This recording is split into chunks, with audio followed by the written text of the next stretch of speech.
নাহিদের স্ট্যাটাস নিয়ে তোলপাড়। মির্জা ফখরুলের বক্তব্যের প্রতিক্রিয়ায় নাহিদ বলছে যে জরুরি অবস্থা বা 111-এর সরকার আনতে চাচ্ছে বিএনপি। আসলে কি 111 আসতেছে? আওয়ামী শিবিরে উল্লাস, গর্ত থেকে বাইর হয়ে মিলিটারি কুয়ের স্বপ্ন দেখতেছে। স্বপ্ন দেখা ভালো, ওদের ড্যাডি ওই যে সোহাদের বডিগার্ডও প্রচুর স্বপ্ন দেখতো। স্বপ্ন দেখতে দেখতে তার স্বপ্ন দোষও হইতো। আল্লাহ বাঁচাইছে, তৈজসপত্র যদি জায়গা মতো পড়লোই নি, তাহলে আরো কয়টা আজ দহা জন্মাইনি, দুটাই জান কালা কালা করে দিছে। আরো কয়টা থাকলে কি হইল নি আল্লাহ জানে। আমি নিজেও কইছি যে ওয়াকার কি সিসির মতো সরকার বানাইতে চায়। তাই অনেকের মনে হইতে পারে দাদাই তো কইছিল, তাইলে হইতেছেটা কি? কয়দিন আগে না দাদা কইলেন যে 75-এর সাথে মিল আছে, ছাত্ররা কোণঠাসা হইয়া যাইতে পারে। ছাত্ররা কিঞ্চিত কোণঠাসা হইছে, কথা সত্য।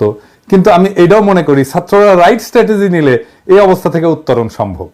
প্রথমে আমরা কুয়ের বা জরুরি অবস্থার সম্ভাবনার কথা নিয়ে ভাবি, তার আগে একটা জিনিস বলেনি।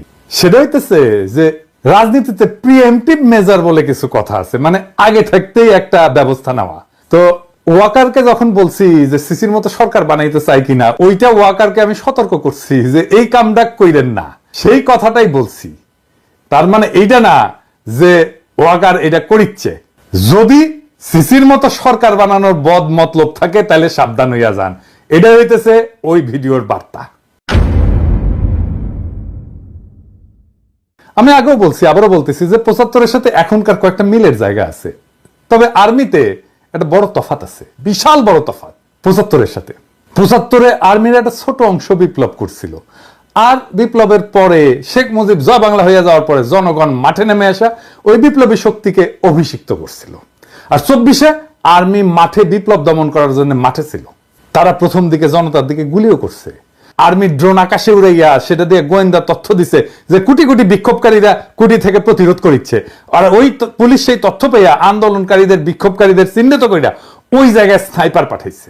এলাকা ব্লক রেড দিয়া কারফিউ দিয়ে আন্দোলনকারীদের আটক করেছিল না আর্মি? আমরা তো ভুলি নাই, তাই না?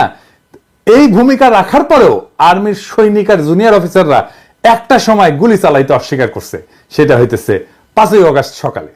এই যে হাসিনার আজ্ঞাসনা থেকে শুরু কইরা গুলি চালাইতে অস্বীকার করা, এটাকেই বলে বিপ্লবী রূপান্তর। আর্মির এই সেকশন মানে জুনিয়র অফিসার আর সৈনিক লেভেলে একটা বিপ্লবী রূপান্তর ঘটিছে। এই আর্মি হাসিনার আর্মি না, এই আর্মি জনগণের আর্মি, জনতার আকাঙ্ক্ষার সাথে থাকা এক গণমানুষের বাহিনী, এক গণবাহিনী। এটা আমি আর্মিকে তেল দেওয়ার জন্য বলতেছি না। আপনারা যারা 5ই আগস্টে রাস্তায় ছিলেন তারা জানেন যে এই আর্মি জনতার পক্ষ হইয়া হাসিনার পুলিশের বিরুদ্ধে, ছাত্রলীগ যুবলীগের গুন্ডাদের বিরুদ্ধে গুলি ছুটতেছে। আর্মি হাসিনার শাসনের খুঁটির বিরুদ্ধে দাঁড়াইছে। আর্মি হাসিনার শাসন